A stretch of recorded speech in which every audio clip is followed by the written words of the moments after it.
الصلاة والسلام عليك يا رسول الله. الصلاة والسلام عليك يا رسول الله. الصلاة والسلام عليك يا حبيب الله. الصلاة والسلام عليك يا حبيب الله. الصلاة والسلام عليك يا نبي الله. الصلاة والسلام عليك يا نبي الله. وعلى آلك وأصحابك يا نور الله. وعلى آلك وأصحابك يا نور الله. صلى الله صلى الله تعالى عليه وسلم. تعالى عليه وسلم. عزیز القدر بزرگوں، دوستوں، نوجوان ساتھیوں، عزیز بچوں، السلام علیکم ورحمۃ اللہ وبرکاتہ۔ وعلیکم السلام ورحمۃ اللہ۔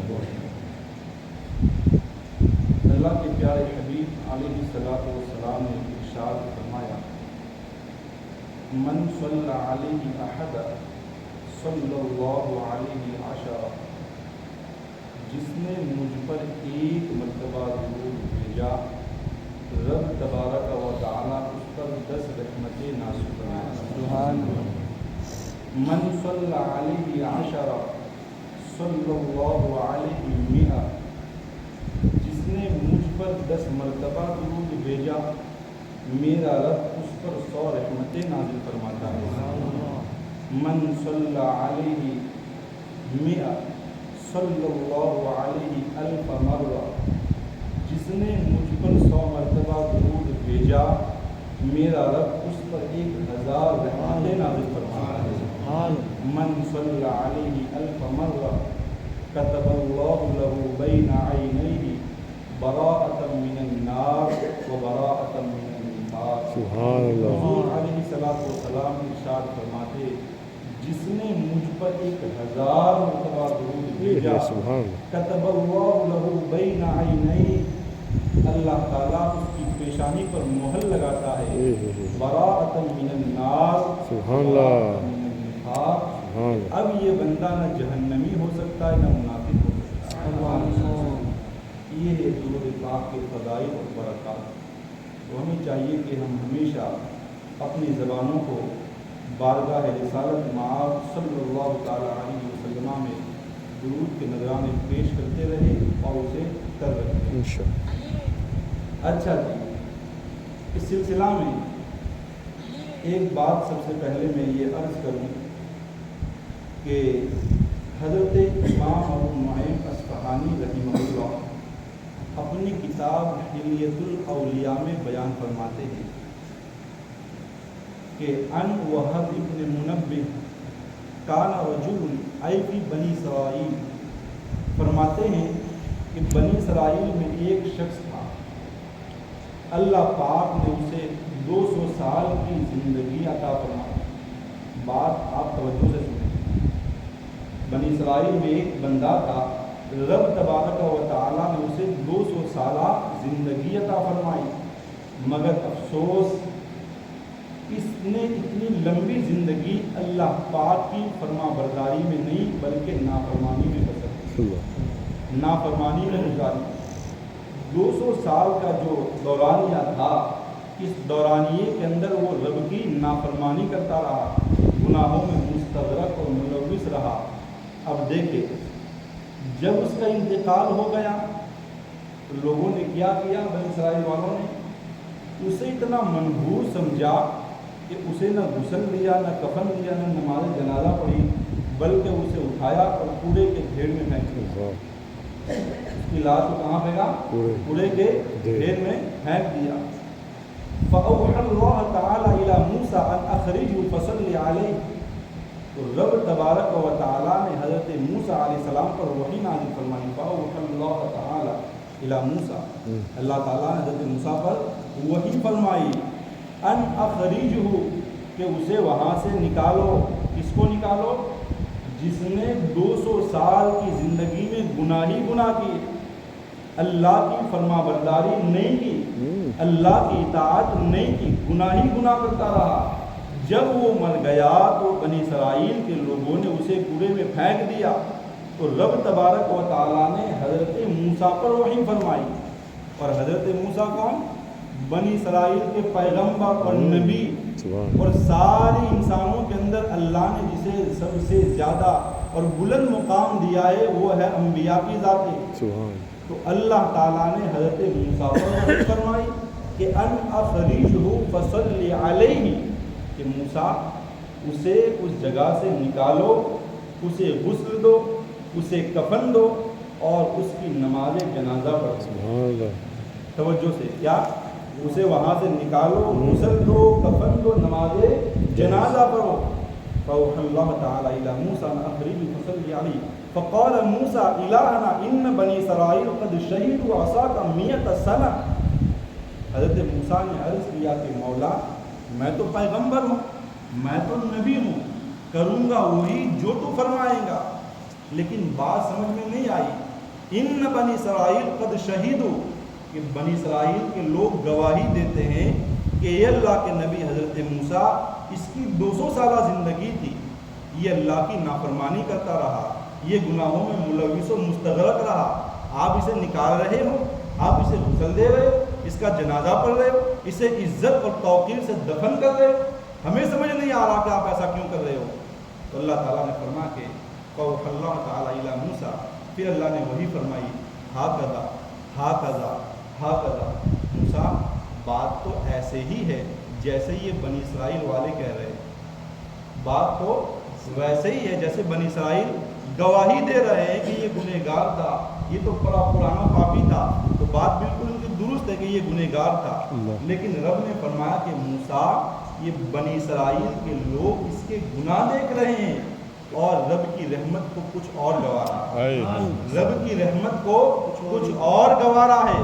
تو رب نے فرمایا کلما کان نشر التوراۃ ونظر الی اسم محمد صلی اللہ علیہ وسلم. کہ موسیٰ جب یہ 200 سال کا پرانا پاپی جب میری کتاب تورات کو کھولتا تھا، اس کی تلاوت کرتا تھا، کلما کان نشر التوراۃ، جب یہ تورات کو کھولتا، اس کی تلاوت کرتا، اسے پڑھتا، وَنَظَرَ إِلَى اسْمِ مُحَمَّدٍ، صلی اللہ علیہ وسلم. اور جب میرے محبوب کے نام پر اس کی نگاہ جاتی، جب یہ تلاوت کرتے کرتے میرے محبوب کے نام پر پہنچتا، فَقَبَّلَهُ وَوَضَعَهُ عَلَىٰ عَيْنَيْهِ، تو اپنے انگوٹھوں کو چوم کر کے اپنی آنکھوں پہ لگا لیتا تھا، یا رسول اللہ. انگوٹھوں کو چوم کر اپنی آنکھوں پر لگا لیتا تھا.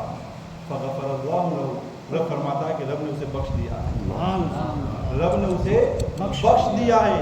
وَزَوَّجْتُهُ 70 حُورًا، اور موسیٰ صرف بخشا نہیں بلکہ جنت میں 70 حوروں سے اس کا نکاح کیا. یا رسول. کتنی حوروں سے؟ 70 حور، 70 حوروں سے ہم نے اس کا نکاح کر دیا. اب دیکھیں اس روایت کے اندر اس بات کا تذکرہ ضرور ہے کہ کلما کان نشر التوراۃ ونظر الی اسم محمد، کہ جب یہ تورات کو کھولتا اور اس میں محمد پاک پر جب اس کی نگاہ پڑتی تو فقبلہ ووضعہ علی عینیہ، تو اپنے انگوٹھوں کو چوم کر آنکھوں پہ وہ لگا لیا کرتا تھا. وصلی علیہ، اور میرے محبوب پر درود بھیجتا تھا، سبحان اللہ، اور میرے محبوب پر درود بھیجتا تھا. درود بھیجنے کا تذکرہ تو ضرور ہے، لیکن اس کی وضاحت نہیں کہ وہ 100 بار بھیجتا تھا یا 200 بار یا 500 بار یا 1000 بار، کتنی بار اس کی کوئی قید نہیں ہے. بس یہ حکم مطلق ہے کہ وہ درود بھیجتا تھا، چاہے وہ 1 بار پڑھتا ہوگا یا 10 بار پڑھتا ہوگا. خیر بتانے کا مقصد اور منشا یہ ہے کہ جب بھی حضور کے نام پر وہ پہنچتا اور دیکھتا تو حضور کی ذات والا پر درود بھیجتا تھا. تو رب فرماتا ہے کہ اس کی یہ ادا ہمیں اتنی پسند آئی کہ نام محمد کی برکت سے ہم نے اس کے 200 سالہ گناہوں کو بخش دیا. اگر بنی اسرائیل کا بندہ حضور والا کی ذات پر درود بھیجے اور وہ بھی پتہ نہیں کہ کتنا بھیجتا تھا، تو رب کو اس کی اتنی ادا پسند کہ اس کے 200 سالہ گناہ معاف کر دے. اگر امت مصطفیٰ کا بندہ ہو کر اور وہ بھی غلام مصطفیٰ ہو کر کے روزانہ حضور کی ذات پر درود بھیجے، پھر آپ اپنے مقدر پر ناز کرے کہ رب نے ہمیں کتنا سوڑا موقع عنایت فرمایا ہے، اور اس موقع کو غنیمت سمجھے اور بارگاہ رسالت میں زیادہ سے زیادہ درود بھیجے. کیونکہ ہمیں اپنے اعمال پر بھروسہ نہیں. اعمال ضرور کریں گے، نماز ضرور پڑھیں گے، روزے ضرور رکھیں گے، زکوٰۃ اور حج ضرور ادا کریں گے، سارے عمل خیر و خیرات ضرور کریں گے، لیکن اعتماد نہیں، لیکن بھروسہ نہیں۔ بھروسہ ہمیں ذات مصطفیٰ علیہ السلام، سبحان اللہ، بھروسہ ہمیں کس پر ہے؟ حضور حضور کی ذات پر انشاءاللہ تبارک و تعالی۔ ہو سکتا ہے کہ رسول پاک ان اعمال کی وجہ سے فرما دے کہ یہ تو میرا بڑا فرما بردار اور مطیع بندہ تھا، یہ میرے رب اسے بخش دے، رب اسے معاف فرما دے، اس کے گناہوں کی بخشش فرما دے۔ تو ہمیں چاہیے کہ بارگاہ رسالت میں زیادہ سے زیادہ درود بھیجا کریں۔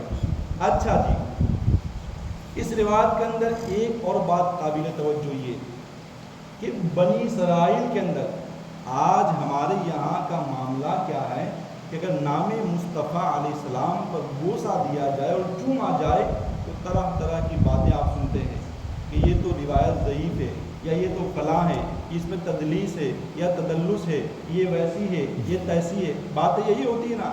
لیکن آپ غور فرمائیں کہ یہ بندہ ہے بنی اسرائیل کا، اور واقعہ ہزاروں سال پرانا ہے۔ اسے روایت کرنے والے جلیل القدر محدث ابو نعیم اصفہانی ہے، اور کتاب بھی مشہور زمانہ حلیۃ الاولیاء اس میں بیان کرتے ہیں۔ اور اگر روایت ضعیف بھی ہے تو محدثین کا اس بات پر اجماع ہے کہ فضائل کے اندر ضعیف حدیث بھی قبول ہوتی ہے۔ فضائل کے اندر حدیث ضعیف بھی ہو تو کیا ہے؟ وہ قبول ہے۔ تو پتہ کیا چلا کہ حضور کا نام صرف امت مصطفیٰ نہیں بلکہ اس سے پہلی امتیں بھی چونتی چلی آئی۔ سبحان اللہ، بے شک سبحان اللہ، وہ سارا حضور کا نام چونتے چلے آئے۔ اچھا جی، اس سلسلے میں ایک بات اور عرض کروں کہ ایک مرتبہ اس بات کو مقاصد الحسنہ میں روایت کیا کہ جب آذان ہو رہی، کیا ہو رہی تھی؟ آذان۔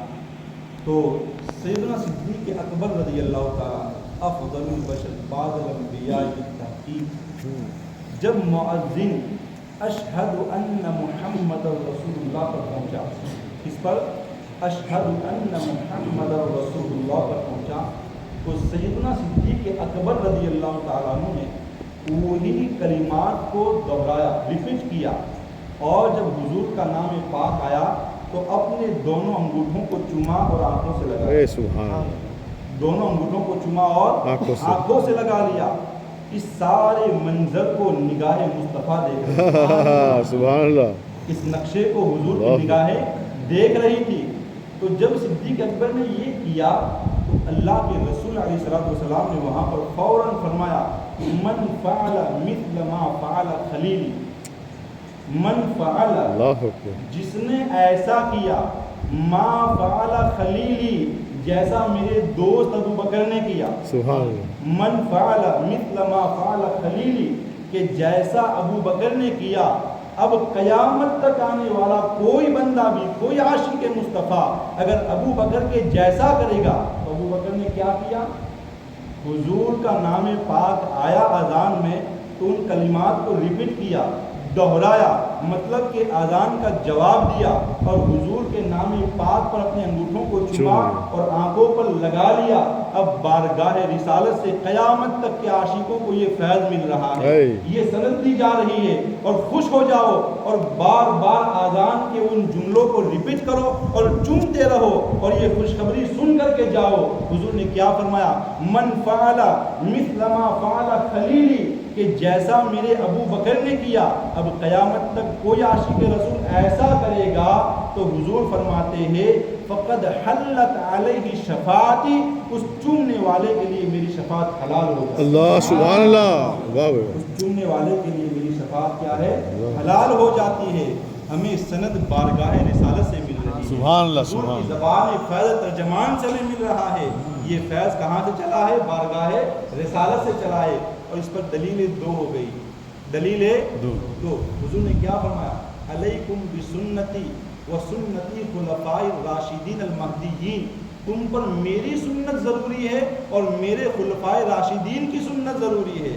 اب ہمارے لیے کسی تبلیغی کی سنت نہیں، کسی تبلیغی کا قول نہیں، کسی غیر مقلد کا قول نہیں۔ اب ہمارے لیے حجت کون ہے؟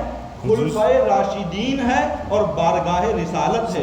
تو خلفائے راشدین، صدیق اکبر خلفائے راشدین کے بھی سردار ہے، خلفائے راشدین کے بھی امام ہے، وہ یہ فعل سر انجام دے رہے ہیں اور حضور اس فعل پر مہر لگا رہے ہیں اور قیامت تک کے عاشقوں کو بتا رہے ہیں یہ کرنا بدعت نہیں بلکہ بارگاہ مصطفیٰ کا محبوب ترین بارگاہ کا محبوب ترین عمل ہے۔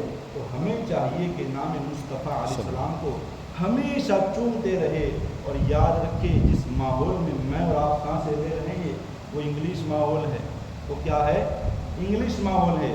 اور ہندوستان کا ماحول تو ٹھیک ہے، بڑا الحمدللہ اچھا ہے، لیکن جس ماحول میں میں اور آپ سانسیں لے رہے ہیں اللہ فرماتا ہے یا ایھا الذین آمنوا لا تتخذوا اليہود والنصارى اولیاء بعضهم اولیاء بعض۔ یہود و نصارہ اسلام کے سب سے بڑے کٹر دشمن ہیں، سب سے بڑے کٹر دشمن ہے۔ تو ایسے ماحول میں بچہ پیدا ہوتے ہی اسے عشق مصطفیٰ کی گٹی پلائی جائے، اسے محبت اہل بیت کی گٹی پلائی جائے، اسے محبت صحابہ کی گٹی پلائی جائے، تاکہ بچپن سے ہی ان کی گٹی میں یہ ڈال دیا جائے تاکہ جب بڑا ہو جائے تو نہ یہودی ہوا اسے بگاڑ سکے نہ نصارہ ہوا اسے بگاڑ سکے انشاءاللہ۔ سبحان اللہ۔ تو یہ کب ہوگا؟ عاشقان مصطفیٰ کی محفلوں سے یہ سبق ملے گا، عاشقان مصطفیٰ کی صحبت سے یہ تمہیں فیض ملے گا، عاشقان مصطفیٰ کی سنگت میں آنے سے یہ فیض تمہیں حاصل ہوگا۔ تو ہمیں چاہیے کہ اپنے بچوں کو ان باتوں کی تعلیم دے اور باقاعدہ انہیں الگ الگ موقعوں پر علیحدہ الگ الگ کر کے یہ باتیں بتائیں تاکہ بچے کو جب بچپن سے یہ گٹی مل جائے گی تو انشاءاللہ بڑا ہو کر کے ہمیں امید ہے کہ اسے کوئی بگاڑ نہیں سکے گا۔ اچھا جی، آخری بات، اب حضور کا نام یہ رب کو بھی کتنا پیارا ہے۔ دیکھیں اللہ کے رسول علیہ السلام کی ارشاد فرماتے ہیں کہ جس کے یہاں بچے کی ولادت ہو اور اگر وہ میرے نام پر اس کا نام محمد یا احمد رکھے، وہ میرے نام پر اس کا نام محمد یا احمد رکھے، قیامت کے دن میرا رب اسے بخش دے گا۔ قیامت والے دن میرا رب اسے بخش دے گا۔ قیامت کا جب میدان ہوگا، میدان محشر، رب فرمائے گا کہ جس کا نام محمد یا احمد ہے وہ الگ ہو جائے۔ سارے محمد اور احمد پریشان ہو جائے گے، گھبرائیں گے کہ اب ہماری خیر نہیں، کیونکہ رب کا جلال عروج پر، رب جلال میں ہوگا مالک یوم الدین، اور اس دن کا تو وہ خاص رب فرما، حالانکہ ہر دین کا مالک وہی ہے لیکن قیامت کے دین کی یہاں تخصیص رب نے فرمائی ہے اور اس کا جلال بھی عروج پر ہوگا۔ انبیاء کی ہمت نہیں کہ سامنے آئے پھر میری آپ کی کیا اوقات ہوگی۔ ایسے ماحول میں رب فرمائے گا کہ جس کا نام محمد یا احمد ہے وہ الگ ہو جائے، سارے پریشان ہو جائے گے کہ اب ہماری خیر نہیں، اب ہمارے لیے جہنم پکی ہو گئی ہے۔ پھر رب فرمائے گا کہ اب سارے لوگ جنت چلے جاؤ، سبحان اللہ، سارے لوگ جنت جاؤ۔ وہ سارے پریشان ہو کر کے متحیر لہجے میں پوچھیں گے مولا ہمارے پاس تو اتنی نیکیاں بھی نہیں، ہم نے تو ایسے کام بھی نہیں کیے کہ ہم جنت میں جائے، تو بالآخر یہ جزا ہمیں کس بات پر مل رہی ہے، یہ بدلہ ہمیں کس عمل کے عوض مل رہا ہے؟ تو رب فرمائے گا کہ تمہارے اعمال تو اس لائق نہیں کہ تم جنت جاؤ، لیکن تم نے جس کے نام کو چوائس کیا ہے وہ میرے محبوب کا ہے، وہ میرے محبوب کا نام ہے۔ تو نام پاک مصطفیٰ کی برکت سے بروز حشر ہماری نجات ہونی ہے، ہماری بخشش ہونی ہے، ہمیں جنت ملنی ہے۔ اور امام اہل سنت اعلیٰ حضرت عاشقوں کے امام نے قلم توڑ دیا، آپ نے اس حدیث کی تشریح کرتے ہوئے قلم توڑ دیا۔ امام اہل سنت فرماتے ہیں کہ صرف وہی جنت نہیں جائیں گے کہ جس کا نام محمد یا احمد ہوگا، اعلیٰ فرماتے ہیں کہ ان کے والدین کو بھی رب فرمائے گا کہ آپ بھی جنت جاؤ۔ پوچھا گیا کہ ایسا کیوں؟ کہ پیدا ہونے والا خود تو نام نہیں رکھتا، پیدا ہونے والا خود تو نام نہیں رکھتا، نام تو اس کے والدین رکھتے۔